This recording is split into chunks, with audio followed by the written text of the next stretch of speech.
The road had a name only the locals used, Raven's Pass. It curved like a ribbon through the pines and ended at my gate, a private gravel lane I had driven every day for 10 years. My kids learned to ride their bikes on that shoulder. Neighbors waved as they passed. It was simple, private, ours. Then the notices started. Little cards stapled to mailboxes, then letters with embossed seals. By directive of the Greenridge Homeowners Association, Raven's Pass has been annexed for public access and is now governed by HOA regulations. The language was polite. The meaning was theft. I confronted the board. The president, a smooth man named Carter, smiled like a man settling an account. "We discovered a mapping discrepancy," he said. "The county records show the road as part of our district. Obviously you'll comply with the new parking rules and access fees." They were wrong. My deed, survey markers, and 12 years of tax receipts said otherwise. I hired a surveyor. I brought maps. I stood at my gate and told them to take their notices and shove them where the sun never struck. 2 weeks later, a line of HOA trucks and SUVs blocked my driveway. A notice taped to my gate read, "Access restricted pending enforcement." They had placed signs and cones, and every day one of their board members would park a cluster of sleek cars across my road as if to prove a new fact: the road belonged to them. That night I stood under the pines and listened. The wind sounded like a judge's gavel. They had taken my road without asking, and they thought the matter closed. They didn't know what came next. I didn't react with fury, I reacted with paperwork. Long before I ever touched a wrench or set a plan in motion, I built a fortress of documents. Property records, satellite images, utility easements, sworn affidavits from longtime neighbors. I hired an elder surveyor who remembered the road before most of the HOA board were born. He pointed to a rusted iron post half buried in moss, my boundary marker. That same week, the HOA started escalating. Their board messages grew louder: fines for unauthorized access, threats of liens, and a vulgar little clause about removal of obstructions that read like permission to seize. Carter sent emails with legalese and a tone like a scalpel. But while they learned to sharpen threats, I learned names. I followed money, contracts for maintenance, a suspiciously timed loan taken out in the name of the board president's son, a towing company that showed up whenever the board needed an example made. The HOA had allies, predators who profited from every clause in their bylaws.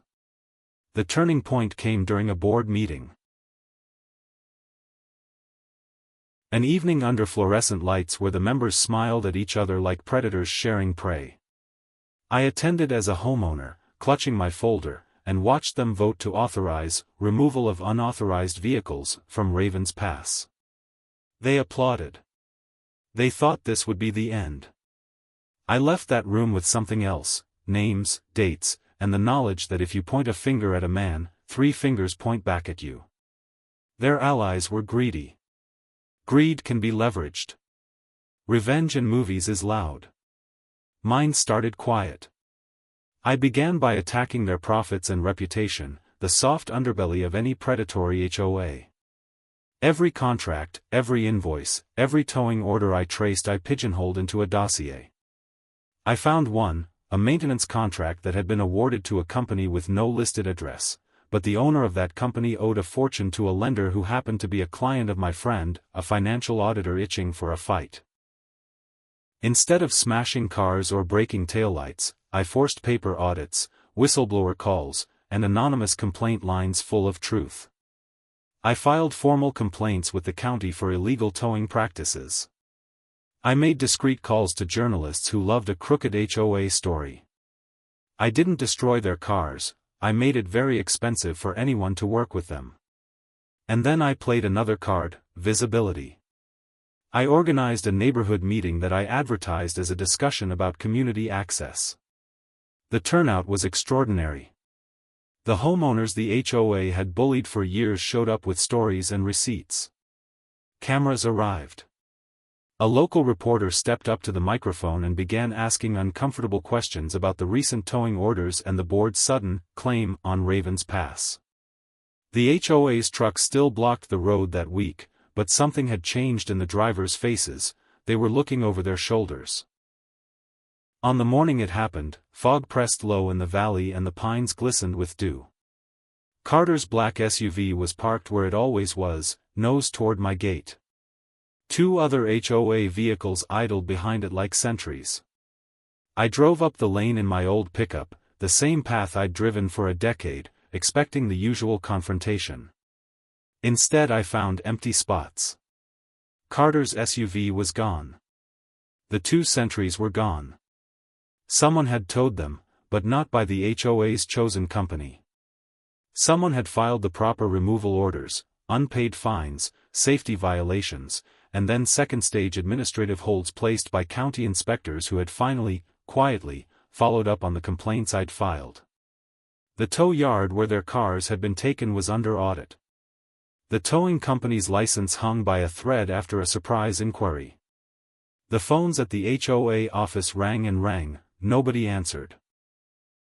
Within hours, every vehicle that had been used to block my road was impounded or otherwise rendered unusable for board business.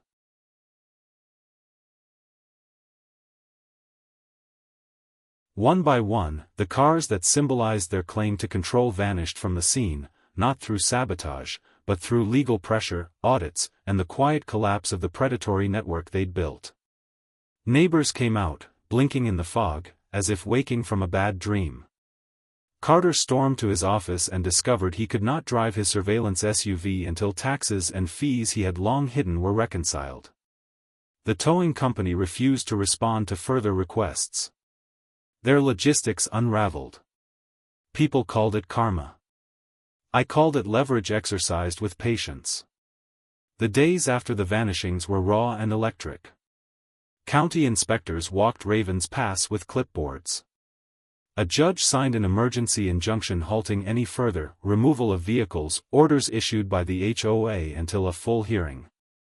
Criminal investigators whispered about fraudulent bylaws and self-serving contracts. Carter and 2 board members were summoned to testify under oath.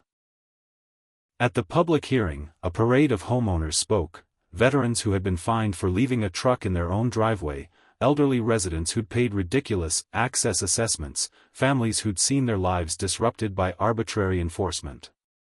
The surveyor I'd hired stood and produced the rusted iron post, and the judge walked into the pines himself to see it with his own eyes. When the ruling came, it landed like winter.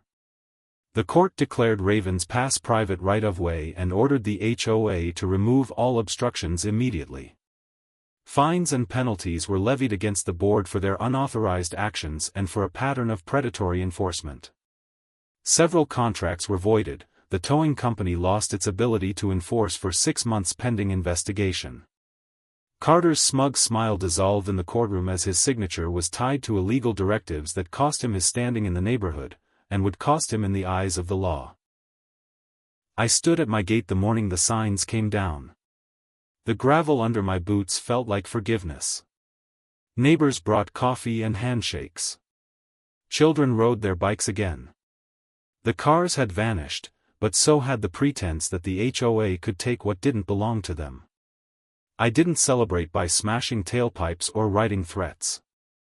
I celebrated with quiet mornings on my porch, the way it had been before greed arrived, listening to robins and the distant hum of a world that finally felt like mine again. On the final page of the court's judgment, someone had scribbled a line in the margin, "Abuse of power carries a price." I folded the paper and placed it inside my folder next to the rusted post photograph. Ravens Pass remained private, the cars were gone, and the HOA, for now, had been taught that taking a road without asking invites consequences far beyond the immediate.